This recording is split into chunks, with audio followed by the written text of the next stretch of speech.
자, PMP 홀릭 온라인 문제풀이반 계속 진행하겠습니다.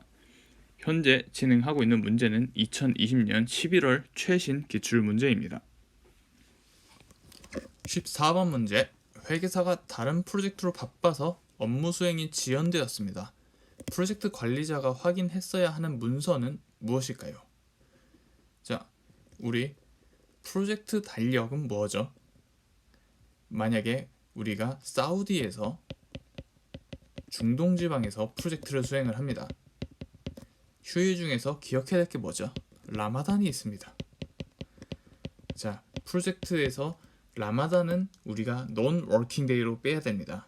이거를 기록하는 게 바로 프로젝트 달력입니다.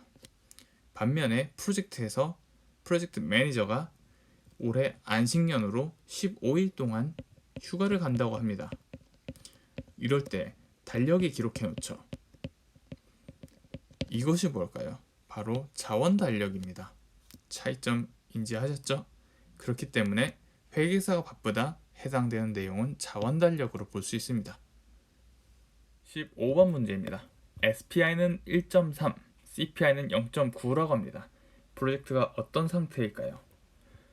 자, 일단 SPI는 뭐죠? Schedule Performance Index입니다.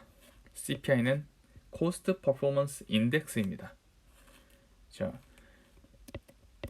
스케줄은 어떻게 보죠? 얼마만큼 획득했을까? 기준은 뭐죠? 우리가 계획한 거 대비입니다. CPI 볼까요? 얼마만큼 획득했을까입니다. 기준은 뭐죠? 쓴 돈 대비입니다. 자,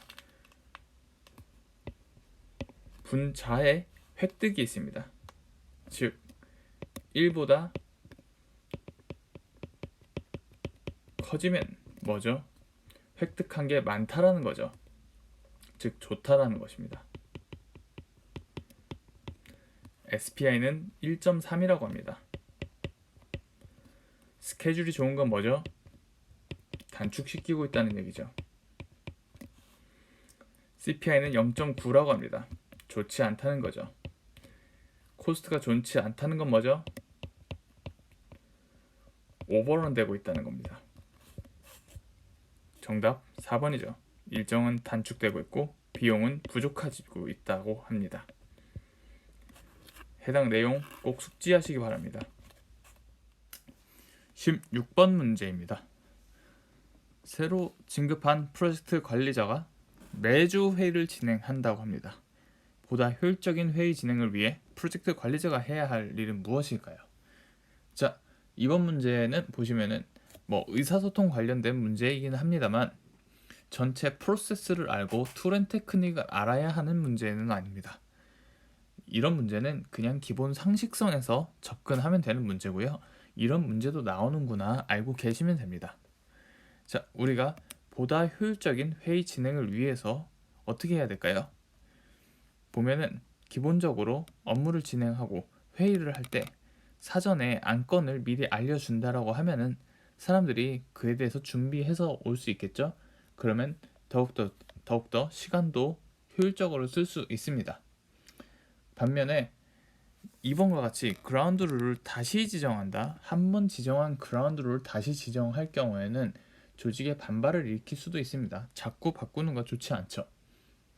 그리고 3번, 효율적인 회의 진행을 위해 서베이를 실시한다. 서베이를 실시했는데 만약에 결과가 의도한 방향과 다르게 나오면 어떻게 해야 되죠?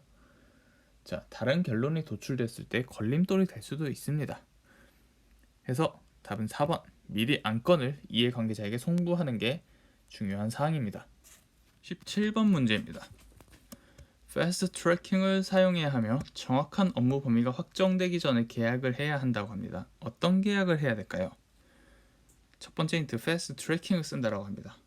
우리 크래싱과 어떤 차이점이 있죠? 크래싱은 추가적인 원가가 투입이 되죠.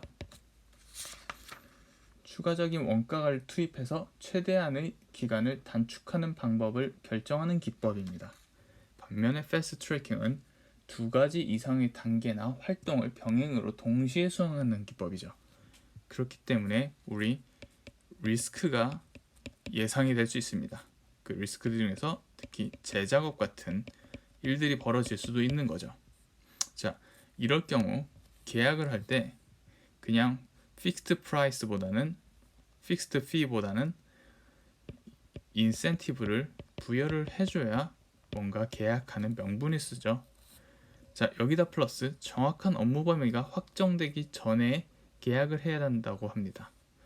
자, 픽스드 프라이스가 있고 코스트 플러스 우리 코스트 리임버서블 원가 정산 방식이 있습니다. 픽스드 프라이스는 우리가 럼썸 프라이스 계약이라고 하죠. 모든 업무 범위가 확정이 돼야 됩니다.